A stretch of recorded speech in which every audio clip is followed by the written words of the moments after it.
On a eu des problèmes de temporalité entre les analystes, donc et les besoins du métier au quotidien, et la partie engineering qui avait la maintenance et construction de la nouvelle stack. Et donc ça a créé beaucoup de soucis de priorisation.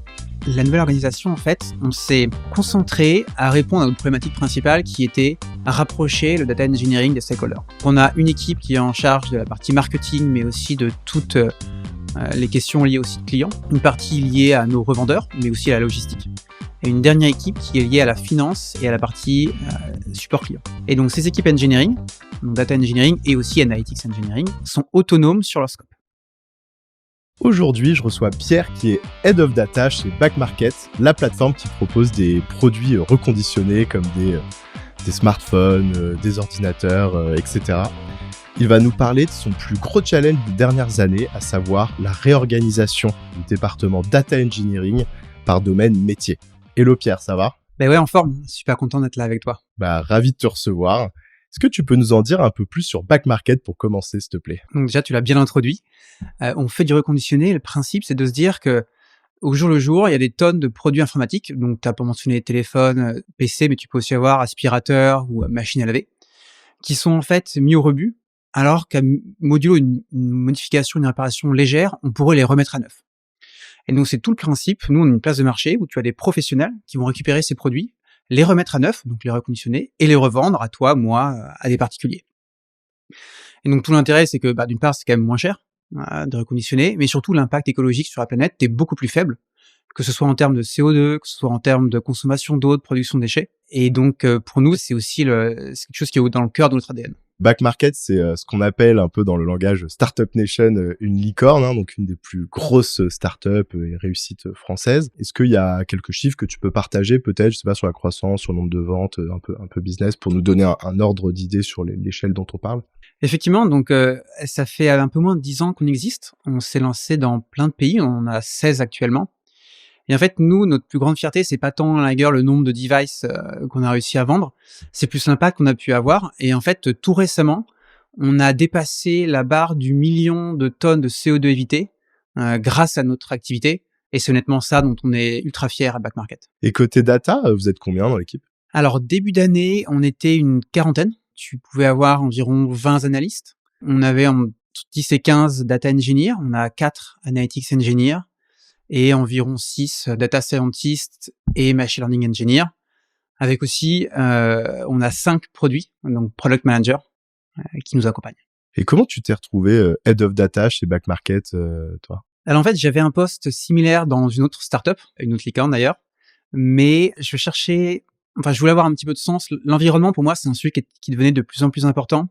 Et j'étais en train de me poser la question de ce que je pouvais faire modestement. Je vais pas changer le monde, clairement, moi tout seul. Mais je voulais juste me dire que je faisais quelque chose. Et j'étais en train de voir comment passer du temps un peu le soir et week-end pour travailler sur ça. Et en fait, quand j'ai eu l'opportunité de Back Market, je me suis dit que j'allais finalement travailler 5 jours par semaine pour le faire, et que ce serait quand même beaucoup mieux. Et donc, c'est pour ça que j'ai sauté sur l'occasion. Ça fait sens. Alors aujourd'hui, on va parler du plus gros challenge que tu as rencontré sur ces dernières années, que j'ai introduit un petit peu au départ. Donc, à savoir la réorganisation du département Data Engineering par domaine métier. Pour commencer, est-ce que tu peux nous préciser un peu de quel profil on parle ici au sein du département Data Engineering, parce que d'une boîte à l'autre, parfois, ça peut différer un peu, et peut-être nous préciser le contexte autour de ce challenge. Je commence d'abord par le contexte. Donc, on va dire, quand je suis arrivé il y a à peu près 1 année et demie, les équipes d'analyse, donc les analystes, étaient spécialisées par pôle métier, donc une analyse pour la finance, pour le marketing, etc., avec une équipe un peu centrale. Et de l'autre côté, tu avais les data engineers, donc qui étaient eux en charge de tout ce qui est transfert de données, mais aussi retravail de la donnée entre le moment où c'est produit par soit nous, notre service avec notre back-end, mais aussi les données qui viennent de l'extérieur, et les amener, les mettre à disposition pour les analystes, et en fait pour le reste de la boîte, pour ceux qui veulent utiliser la donnée. Voilà, donc ça c'est le contexte. Mais ce qu'il faut voir, c'est qu'en fait, il y a eu des incompréhensions entre les data engineers et les analystes. Et pour comprendre pourquoi, il faut revenir un peu à la source. La source, c'est que le data engineering est reparti de zéro à Back Market il y a environ 4 ans. Auparavant, on avait des cabinets externes qui en fait géraient une partie data engineering, mais on a voulu internaliser. Donc on a recruté des gens petit à petit, d'abord 1 puis 2 avant d'arriver au nombre où on est aujourd'hui. Mais là, on se trouvait dans une situation où l'équipe en question, qui était toute petite, devait gérer à la fois un existant, et comme on savait ensuite que l'existant n'allait pas être suffisant pour répondre aux problématiques de croissance qu'avait Back Market, la boîte était déjà assez grosse, il fallait en plus construire la nouvelle stack, celle qui allait pouvoir gérer le futur. Et en même temps, parce que la boîte était quand même déjà grosse et mature, il fallait gérer le quotidien, les demandes du métier pour qui permettaient d'atteindre nos chiffres et de permettre à la boîte d'avoir les beaux chiffres qu'elle a maintenant. Et donc en fait, on a eu des problèmes de temporalité entre les analystes donc et les besoins du métier au quotidien et la partie engineering qui avait la maintenance et construction de la nouvelle stack. Et donc ça a créé beaucoup de soucis de priorisation. Et donc l'engineering s'est plus rapproché de la partie tech, concentré on va dire sur la partie tech, mais donc a perdu la vision de l'impact qu'elle pouvait avoir sur Back Market. Et de l'autre côté, les analystes, eux, ont pu sentir un manque de support technique pour la problématique au quotidien. Est-ce que peut-être il y a une illustration justement d'un moment de friction que vous avez vécu que tu pourrais raconter aujourd'hui? Ouais, effectivement, je peux en trouver un. Les analystes avaient besoin de faire des pipelines aussi de leur côté, mais aussi parfois faire du low-code. Et donc, ils sont partis vers une solution qui était de passer par un software externe qui leur permettait de faire ça. Et comme justement on n'avait pas forcément les bonnes interactions avec les data engineers, ils sont partis de leur côté, sans parfois les bonnes pratiques de l'engineering, ce qui leur a permis d'avancer. Donc en soi, c'est très bien. Et donc on avait un SaaS externe qu'on faisait tourner sur une machine en dur dans nos locaux. Et alors ça, ça a été super efficace. Ça a été vraiment clé dans tout ce que pouvait apporter l'analyse à Back Market, mais c'est moins résilient que d'avoir une machine dans le cloud. Et en fait, on l'a payé durant un Black Friday. Alors, Black Friday à Back Market, on n'est pas trop fan de ça parce que c'est plus, on va dire, une stratégie commerciale pour faire vendre du neuf à des gens qui n'ont pas forcément besoin de matériel. Et c'est un peu contre notre philosophie. Mais il n'empêche que beaucoup de gens achètent durant Black Friday. Donc nous, c'est une période très sensible. Tout le monde est sur le pont, les chiffres sont ultra critiques et on surveille ça. Et ben donc ce qui est arrivé, c'est que le jour en question, une personne a tapé dans l'alimentation de la machine qui faisait tourner toute la pipeline des analystes.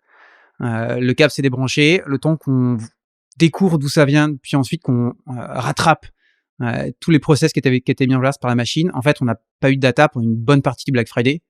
Alors c'était il y a longtemps, mais honnêtement, c'était pas une journée incroyable. Et honnêtement, c'est dommage parce qu'avec un peu plus d'entraide, on aurait pu éviter ça, quoi. Est-ce que tu peux nous expliquer du coup à quoi ressemble la nouvelle organisation, enfin voilà un peu ce que vous avez mis en place à la suite dans le cadre de ce challenge? La nouvelle organisation, en fait, on s'est concentré à répondre à notre problématique principale qui était à rapprocher le data engineering des stakeholders.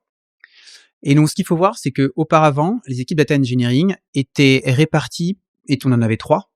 Elles étaient décomposées selon les différentes étapes de travail sur la donnée. Donc, première partie, ingestion des données, donc par exemple données extérieures. Deuxième partie, plus sur le retravail, la partie data lake, etc. Et une dernière partie sur l'exposition, donc dans les outils type Snowflake, mais aussi le data catalog, etc. Et donc voilà, c'était réparti de cette façon-là.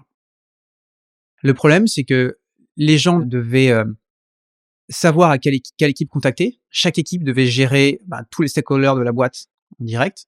Donc nous, ce qu'on a fait, c'est qu'on a inversé ça et on a dit qu'on allait créer toujours 3 équipes, mais chaque équipe serait concentrée sur certains stakeholders. Donc on a une équipe qui est en charge de la partie marketing, mais aussi de toutes les questions liées au site client. Une partie liée à nos revendeurs, mais aussi à la logistique. Et une dernière équipe qui est liée à la finance et à la partie support client. Et donc ces équipes engineering, donc data engineering et aussi analytics engineering, sont autonomes sur leur scope. Donc en plus de ces 3 équipes, ce qui est vraiment important, comme on cherche à se rapprocher de nos partenaires métiers, c'est en fait on a mis en place une instance où on réunit 3 types d'interlocuteurs. Le premier, c'est la partie technique, donc avec le ou la manager de l'équipe data engineering. Ensuite, le deuxième, c'est la partie produit. Donc chaque équipe data engineering a une product manager. Donc on réunit ça. Et la troisième personne, c'est une personne métier. Donc là, c'est nos stakeholders. Et donc cette instance, on appelle ça une trifecta parce que tu as ces 3 angles. Il y a le fait de pouvoir exécuter techniquement avec la partie tech. Le day-to-day, c'est la partie business. Et ensuite, la vision long terme, c'est la partie produit. Et donc on a mis en place cette instance qui nous permet de prendre les bonnes décisions au quotidien. Et donc là, on interagit avec à la fois les analystes, mais aussi des équipes de product engineering, donc du dev classique, pour répondre à leurs besoins. Et ça, c'est au niveau global ou c'est équipe par équipe finalement qu'on va retrouver cette instance? Okay. Donc typiquement, l'équipe qui est en charge de la partie finance plus care travaille avec la partie finance pure côté CFO. Ouais. mais aussi va aller parler avec l'équipe dev qui va développer les moyens de paiement dans l'application. Ok, donc ça, ouais, ça permet vraiment de réaligner tout le monde sur la même feuille de route globale, de casser un peu les silos qu'il pouvait y avoir entre ces différents départements dans une organisation un peu plus traditionnelle, on va dire. Tout à fait. Du coup, je vois bien effectivement la nouvelle organisation. Tu peux nous parler un peu des avantages, peut-être que déjà vous aviez anticipé au départ et que même aujourd'hui vous voyez sur le terrain, voilà, de cette nouvelle organisation. Ouais, donc une des raisons fortes qui fait qu'on a mis ça en place et qui s'est retrouvé être pertinent, c'est diviser pour décider. À Back Market, dans toutes les boîtes, la data interagit avec tout le monde, un petit peu comme le département des HR ou finance aussi. Et donc en fait, ce qui est compliqué, c'est qu'il faut il faut mettre d'accord plein de personnes qui sont parfois pas d'accord entre eux. Et donc plutôt que d'avoir une instance de décision avec tout le monde, on donne à chaque stakeholder son périmètre à lui, donc son équipe, ou parfois ça peut être en disant ok ça va être tu auras tant de projets par trimestre ou tu auras un mois de travail par trimestre. Et une fois qu'on s'est mis d'accord sur ces bonnes pratiques, les stakeholders vont de leur côté se dire ok moi avec ma bande passante que j'ai, je choisis de faire ça et donc ils priorisent entre eux. Et ça permet en fait de dédramatiser les priorisations, s'assurer que chacun fasse ce qui soit le plus important pour lui et s'assurer qu'il priorise aussi même pour les personnes qui sont peut-être pas les équipes les plus qui n'ont pas forcément les projets les plus importants, mais ça permet d'avancer aussi sur ces projets parfois secondaires d'autres équipes qui ont moins de priorité actuellement. À l'inverse de l'organisation historique où effectivement on retrouvait l'équipe data engineering, comme tu le disais, plutôt organisée par phase de transformation de données, si je dis au sens large, où là, ça impliquait en fait un pilotage plus global de l'intégralité de l'équipe, et donc c'était plus lourd, c'était plus lent. Chaque équipe devait parler avec tous les stakeholders, donc toute la boîte, pour savoir quelles seraient ses prios elle. Mais donc ça veut dire que d'une part, les stakeholders devaient dire « Ah, mais moi, pour telle fonctionnalité, j'ai besoin d'aller parler à l'équipe numéro 1, à l'équipe numéro 2, et s'assurer qu'ils bossent bien ensemble, parce que si l'une ne le fait pas l'autre, ça sert à rien. Et en même temps, dans chaque équipe, tu te retrouves à avoir trop de personnes, pas forcément d'accord entre eux sur quelle est la priorité, et ça commençait vraiment à être très compliqué.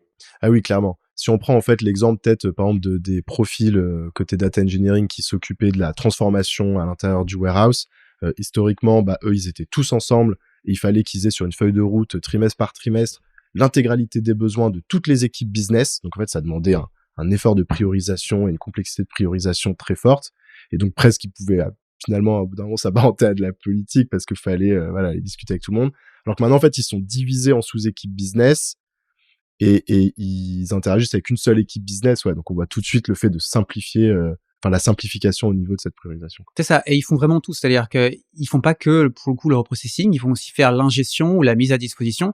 Et donc là, on tombe sur le deuxième avantage de cette organisation, qui est l'autonomie. Le but, c'était de faire en sorte que les équipes puissent être autonomes. Et on revient aussi sur un troisième avantage qui était intéressant, c'était pour les équipes métiers d'avoir un seul point de contact unique. C'est pas parce qu'il y a différentes étapes de transformation de process de la donnée qu'il faut demander aux interlocuteurs métiers de comprendre ça et de savoir à qui parler pour quel besoin. Là, c'est juste, ils viennent à notre instance, la Trifecta, et derrière, on gère. C'est quand même beaucoup plus simple. C'est clair.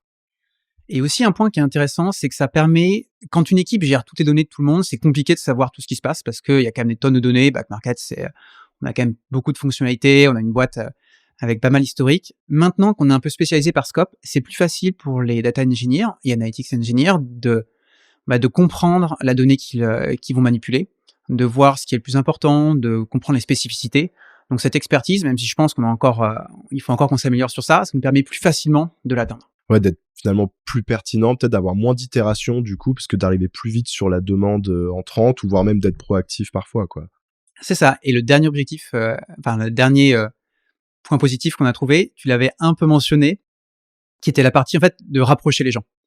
Donc avec cette instance de Trifecta où on va parler avec à la fois la partie produit, tech et métier, en fait on s'est rendu compte que parfois il y a des conversations qui ont été abordées entre les analystes mais aussi les développeurs qui n'étaient pas du tout liés à la data ou à la partie engineering on va dire, mais ils n'avaient pas forcément d'endroit pour échanger sur ça. Donc là ils ont pu le faire dans ces instances et ça a pu les aider, les débloquer au quotidien. Donc même si c'était pas prévu, c'était quand même une super valeur ajoutée. Et donc ça prouvait que c'était une très bonne piste. Et puis même au-delà de ça, d'un point de vue purement, j'allais dire pas business, mais ça fait partie du business d'un point de vue humain, t'as pas aussi des super retours de tes équipes? Enfin, c'est pas plus agréable tout simplement de travailler dans un modèle comme ça où tu travailles plus avec des équipes pluridisciplinaires, t'es plus au contact d'autres profils, c'est plus enrichissant au quotidien? Alors, tu as plusieurs choses. La partie autonomie, c'est quand même quelque chose qui est super agréable de pas te dire juste je vais attendre que l'autre équipe avance parce que ils ont leur priorité et tout, mais moi je suis un peu bloqué, je sais pas quoi faire. Donc ça, clairement, ça aide. Mais derrière, après, tu es beaucoup plus partie intégrante de la discussion avec le métier. Donc en fait, tu es beaucoup plus embarqué sur la fonctionnalité, ce que tu vas apporter, enfin ce que vous allez apporter vous et le métier en même temps là à Back Market. Et donc tu es plus proche de l'impact que tu as sur la société. Et comment vous y êtes pris, du coup, pour enclencher cette réorganisation? Parce que voilà, c'est un thème qu'on aborde souvent, même sur ce podcast ou ailleurs, et qui peut paraître parfois intangible pour des gens qui l'ont pas encore vécu ou qui n'ont pas encore justement mis en place ce type d'exercice. Voilà, un peu comment ça se passe entre le moment où tu vas avant la réorganisation, puis pendant, un peu le moment où tu fais le top départ, etc., etc. Alors le premier point, c'est déjà de voir la situation. On savait qu'il y avait des problèmes, donc on a fait un état des lieux, on allait poser les questions à droite et à gauche pour comprendre la situation. Et ça, ce qui est important, c'est de comprendre donc les bloqueurs et de déjà faire un premier sondage. Nous, on l'a fait assez tôt, des choses qui n'allaient pas, mais aussi des choses qui allaient. Le but étant, après la réorganisation, pouvoir suivre l'évolution de ce sondage et voir si vraiment on s'est amélioré. Donc voilà, tu comprends un peu la situation, tu fais un état des lieux, tu mesures. Ensuite, c'est là où tu commences à essayer de réfléchir à des pistes. Donc là, on s'est réunis entre les PM et les managers. Donc on réfléchit à différentes organisations, on se construit notre conviction, on l'a fait valider par le top management pour s'assurer que tout le monde soit aligné.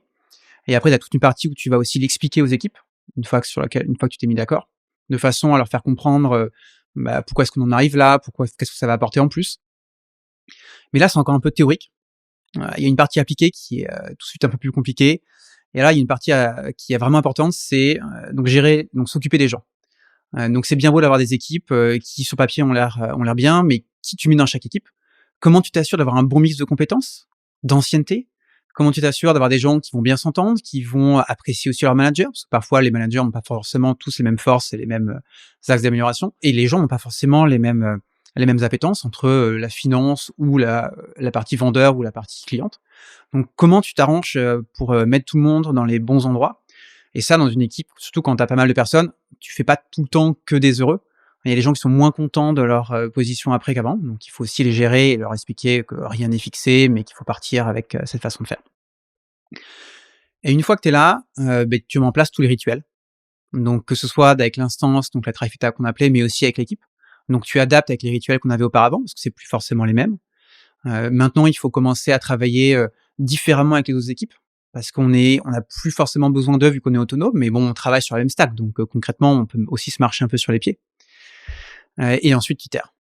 De toute façon, l'important, c'est de commencer, et après, tu vois ce qui marche pas, d'où l'intérêt de refaire des sondages à chaque trimestre pour voir ce qu'en pense l'équipe, mais aussi les stakeholders.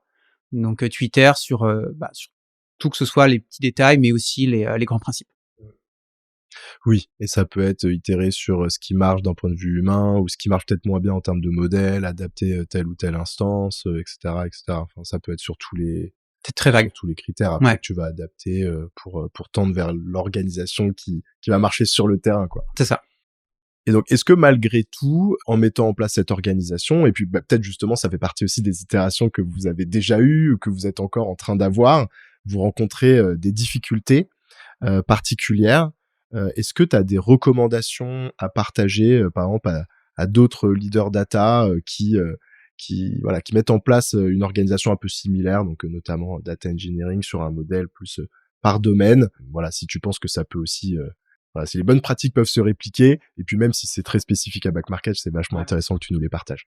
Alors, je pense que ça restera assez, enfin, ce ne sera pas spécifique à Back Market pour la majorité. Premier point, et là, peut-être je peux repointer vers un des podcasts quand tu avais Emmanuel de Blablacar. Il est très mature sur ça et franchement, la vision qu'il a est super intéressante. Une réorg, ça résout pas tous les problèmes du monde, ça résout un problème spécifique et il faut pas que tu le fasses, et il faut pas que tu fasses en sorte d'essayer de faire résoudre tout. Donc en fait, quand on a fait cette réorg, on a choisi le problème qu'on voulait régler et on a choisi les problèmes qu'on acceptait d'avoir ou qu'on acceptait de créer. Et typiquement, un des problèmes qu'on a, c'est tout le monde touche à la stack, donc c'est très bien, ça fait l'autonomie. Mais par contre, la question, c'est si tout le monde touche à ça, qui est en charge de la maintenance de chacun des composants techniques qu'on a, qui est en charge de l'évolution, qui est en charge de la vision que doit avoir chacun de ces composants. Et bien dans ce cas, c'est diffus. Donc alors, on a mis en place une pratique pour essayer de résoudre ça. Je pense qu'en tout cas, on n'est pas au niveau auquel on devrait être. On devrait s'améliorer encore, on va encore s'améliorer et on travaille encore avec nos équipes sur ça. Mais c'est un des points sur lesquels on savait qu'on allait être plus faible après la réorg qu'avant. Et effectivement, on n'a pas été aussi efficace que ce qu'on aurait pu être. Ok. Et donc, c'est un truc un peu sensible aussi pour les équipes parce que tu veux t'assurer de pas créer trop de dettes et de t'assurer de la gérer. Et parce que ce que tu veux dire, c'est que c'est tout simplement, tu t'es obligé de choisir un avantage et prendre les inconvénients qui vont avec le modèle. Est-ce que c'est que du coup, ça rajoute de la charge ou est-ce que c'est juste très difficile du coup d'avoir un modèle clair parce que forcément, il faut faire des trade-offs et dire bon ok, maintenant c'est telle équipe qui s'occupe de ça, même s'il n'y a pas forcément de rationnel extrêmement précis, mais il faut bien faire des choix. Et c'est un petit peu ce qu'on a fait, mais auparavant, tu avais une équipe en charge, par exemple, de l'ingestion. Voilà. Et donc, forcément, c'est elle qui construisait la vision, c'est elle qui se mettait d'accord sur comment est-ce qu'ils allaient arriver à la vision qu'ils avaient construite.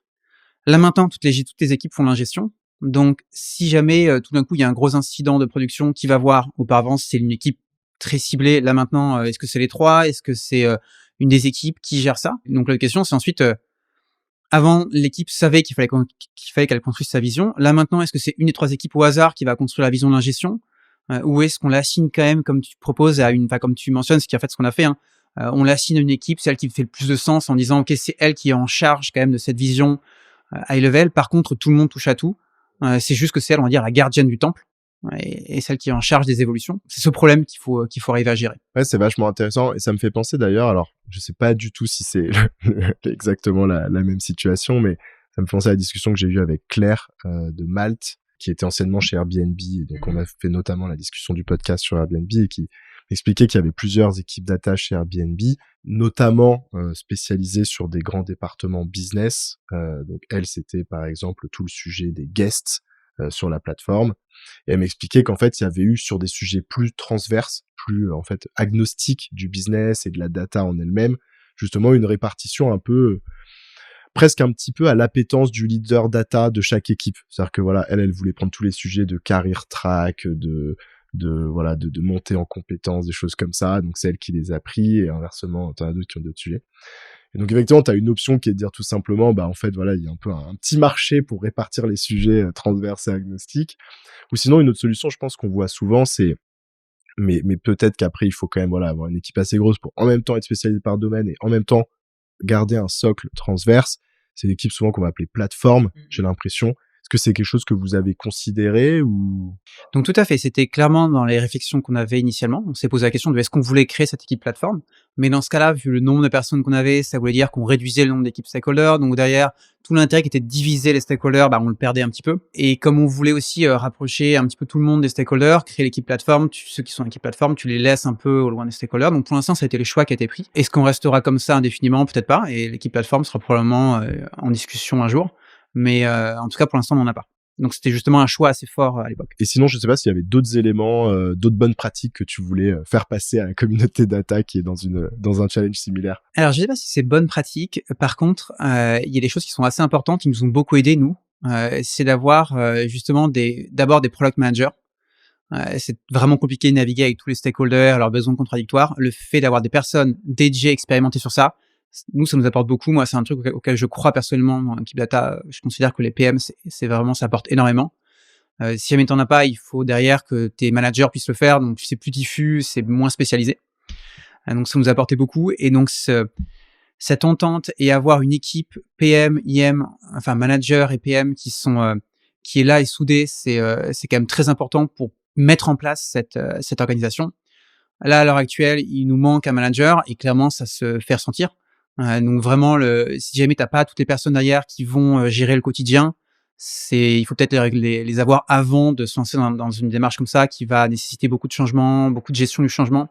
Donc c'est bien d'avoir les personnes dédiées pour ça. Et aussi un dernier point que j'aimerais dire, un dernier conseil.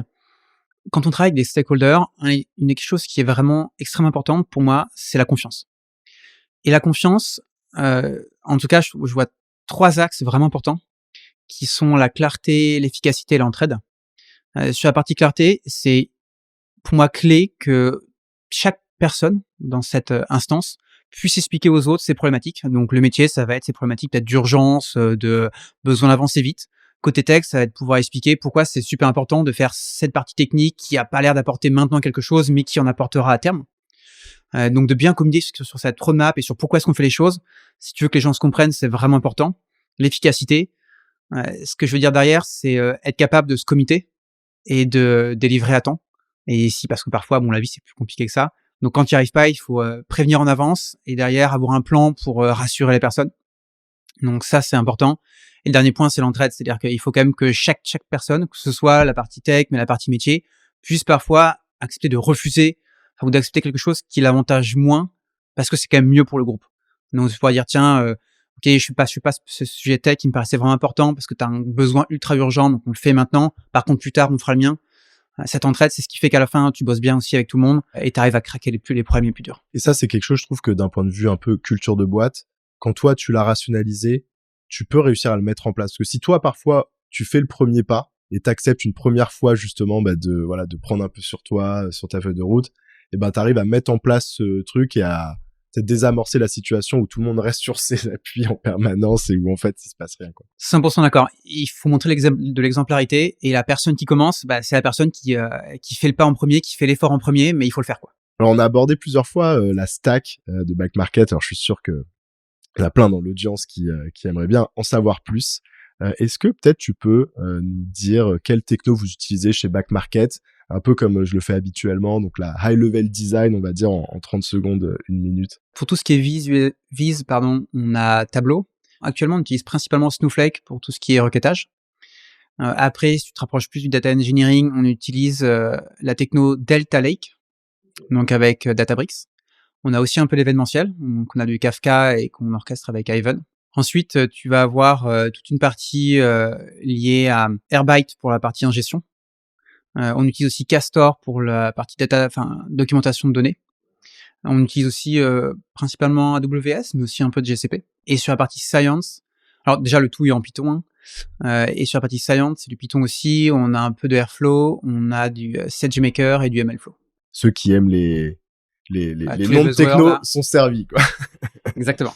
Quelles sont les prochaines étapes pour l'équipe data de Back Market? Alors, il y en a plein. On pourrait parler, par exemple, de comment est-ce qu'on fait scaler l'équipe Data Science. On n'en a pas parlé, mais ils font de très belles choses sur ça. On pourrait aussi parler du self-service. Beaucoup de boîtes dans l'écosystème data et dans la French Tech le font. On ne fait pas exception. On a des avis assez forts sur comment le mettre en place et comment avancer. On a déjà commencé à le faire. On pourrait en parler. Et ce serait vraiment un super sujet. Peut-être celui sur lequel je veux peut-être plus creuser, c'est sur la production des données. En fait, quand tu vois le système informatique, donc le software que font nos devs, comme c'est les systèmes, tu as une partie qui rentre. Donc parfois, c'est les inputs des utilisateurs, leurs actions, et tu as une partie qui ressort. Et donc ça, dans la partie qui ressort, tu as en général, on va dire, 3 types de sorties. Tu as la valeur ajoutée, donc le produit que tu veux amener. Donc là, tu as réussir à faire une vente, à faire un paiement, réussir à gérer un label de shipping, etc. Tu as une partie sous-produit, c'est les choses que tu vas générer, pas vraiment utiliser, mais que tu peux quand même parfois utiliser. Il y a une partie qui est déchet. Pas du tout négatif, il y a aucune connotation, c'est la chose que tu vas produire, mais tu l'utilises pas, et évidemment, tu vas chercher à t'en débarrasser. Et en fait, ce qu'on peut voir dans toute la philosophie, c'est que la data commence parfois quasiment dans la catégorie déchets, donc sans penser à mal, mais dans la catégorie qui n'est pas utilisée directement par les gens qui produisent ce logiciel. Et toute la philosophie, nous, c'est réussir à la faire passer au fur et à mesure dans la partie sous-produit, puis dans la partie produit, et en faire un vrai produit à part entière. Et juste concrètement, tout le principe, ce que tu peux voir souvent, c'est soit que la donnée que tu as besoin derrière pour les analystes n'est pas forcément là, ou qu'elle est dans un format qui est pas forcément utilisable facilement, ou que parfois, il y a une partie qui a été changée dans la base de données et tout d'un coup le format a changé, mais t'es pas au courant. Ou derrière des devs qui vont dire en fait la base elle est trop lourde maintenant, donc on va supprimer les transactions qui ont plus de 2 mois parce que finalement ça sert à rien. Et tu vois, c'est cette partie où en fait la data est un sous-produit qui est assez peu utilisé mais pas forcément valorisé, qui est valorisé après par tout ce qui est engineering analyse, mais décorrélé de ce qui est fait par les devs. Et nous, toute notre philosophie, c'est faire en sorte que les devs fassent de la data un produit à part entière qu'ils vont pouvoir maintenir. Donc ça veut dire que qu'ils stockent pas juste ce qui est utile pour eux et derrière les gens se débrouillent. Ils vont produire et envoyer consciemment la donnée qu'ils pensent être la bonne pour le reste de la boîte. Et donc là, ça veut dire qu'ils disent, OK, mais de quoi a besoin le métier? OK, dans ce cas-là, je vais je vais envoyer ça sous la forme qui paraît le plus efficace et derrière je vais le maintenir. Si jamais il y a un souci, je m'assure de réparer le passé, etc. Donc de faire en sorte que la data devienne un produit à part entière Avec de une de la fonctionnalité. Écoute, tous les sujets que tu as abordés pourraient faire l'objet de nouveaux épisodes, donc tu me mettras en contact. Et puis, voilà. Avec plaisir. Écoute, Pierre, on arrive sur les dernières questions. Donc là, l'idée, c'est que je te pose quelques questions Ouais. et on essaie de se faire ça assez rapidement sur une ambiance un peu question-réponse. Ça roule. Est-ce que tu as une recommandation de contenu à partager à nos auditeurs? Ouais, je vais pas être original. Je vais mettre la newsletter de Bluff. En plus, je connais très bien, donc je le conseille à tout le monde. Peut-être un petit point pour ajouter en plus. Les technologies, souvent, c'est des solutions. Moi, ce que je trouve, ce qui est super important, c'est les problèmes. Et de ce point de vue-là, la source des problèmes, c'est aller parler aux gens de vos équipes. Pas juste aux managers ou aux top dirigeants, mais parfois même aux gens du quotidien qui vous montrent ce qui se passe. C'est une source d'opportunités qui, moi, je trouve, m'apporte beaucoup quand je le fais. Qu'est-ce que tu aimes dans la data? Moi, je suis très curieux et je trouve que le but de la data, c'est comprendre le monde avec un petit peu de façon un peu scientifique. Genre ça me parle, mais à fond. Qu'est-ce qui t'a fait le plus progresser? C'est voir des gens inspirants. Donc des gens très forts dans leur domaine. Et d'ailleurs, c'est ce que je conseille à tout le monde quand vous choisissez une entreprise ou une équipe dans laquelle aller.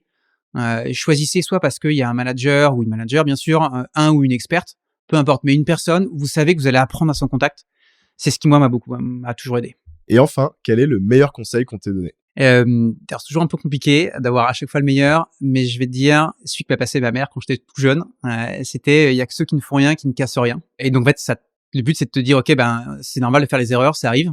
Il faut juste avancer quand même parce que rester statique c'est pas la bonne réponse. Juste petite nuance quand même, quand tu manages, quand tu fais des erreurs, c'est des erreurs sur l'humain, donc c'est quand même jamais agréable. Tu peux décevoir des gens, donc faut toujours faire attention. Je dis pas qu'il faut casser en disant on s'en fout. Mais en tout cas, il faut pas avoir peur de faire les changements et parfois de faire des erreurs. Il faut savoir les gérer derrière. Écoute, je te propose qu'on termine là-dessus. Merci beaucoup Pierre, je passais un super moment. Merci à toi Robin, c'était génial. Et puis je te dis à bientôt. Ouais.